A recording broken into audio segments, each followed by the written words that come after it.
Okay, let's break down the prize money, which has changed significantly for the Australian Open 2021. So the Australian Open money pool has actually increased this year to $80 million, which is 13% more than last year. But not everyone's going to be benefiting from this. So let's see who are the winners and who are the losers. So let's start with qualifying. First round quali is lost, you make $25,000. Actually a 25% increase from last year. But we've got to keep in mind, especially with COVID now, traveling's more expensive, it's harder to get flights, and you're going to have to be paying for quarantine, whether you're coming into Doha, which is where qualis was held, or whether you're coming back home into your country. There's going to be a whole lot of new costs associated with traveling and playing on tour. Second round, $35,000, increase of 8% from last year.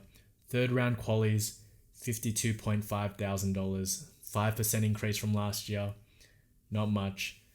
Not bad if, making 50 grand in a week, but you'll leave a lot of money on the table since first round loss of the Australian Open this year is $100,000, which is an 11% increase from previous years. Again, that's big, but again, playing is getting more expensive. Players have had to come here early to quarantine.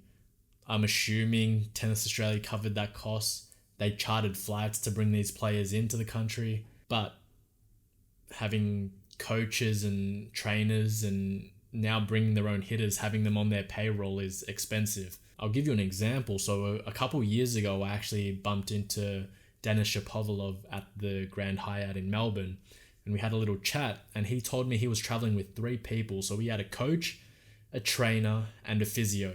Each of those 3 people are on his payroll. He's got to pay each of them a salary, at least minimum, I'm guessing $70,000 US per year, not including their bonuses for his performance throughout the year as well.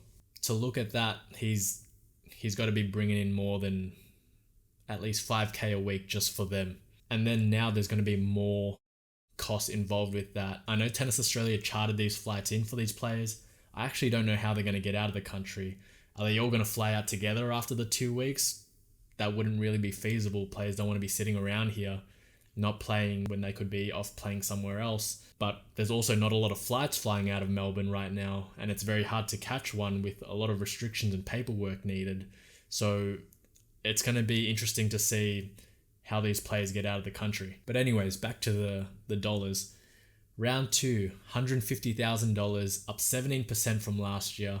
Round 3, $215,000, up 19% from last year. Round 4, $320,000, up 7% from last year. Quarterfinals, $525,000, which is the same as last year. Not bad. 8 people in the men's and 8 people in the women's are going to get that money. Semi-finals, this is where the money starts decreasing compared to previous years. So semi-finalists this year will make $850,000, down 18% from 2020. Runner-up will make $1.5 million, down 28% from last year. And the winner this year will only make 2.75 million Australian dollars, which is a 33% reduction from 2020 where they made $4.1 million.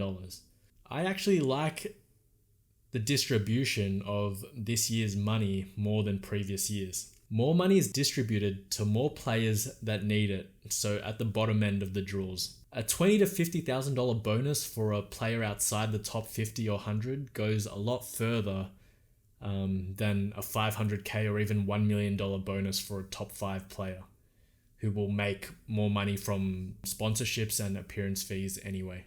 That being said, the cost of playing professional tennis due to COVID is increasing, and prize money outside of Grand Slams is significantly decreasing. For example, the ATP Cup that's been on this week have a reduction of 50% for player bonuses, and prize money for wins have decreased from between 30 to 40%. Meanwhile, players have increased costs for having their team travel around with them. Like I explained earlier, everyone's on the books. Everyone around the player is their cost to manage and take care of. So the stakes have risen with every tournament these players are playing now. They will need to manage their teams and their business much more efficiently to make it through the year and try and make as much income as they can, because this whole COVID situation has already taken up so much of their income, so much of their prize money.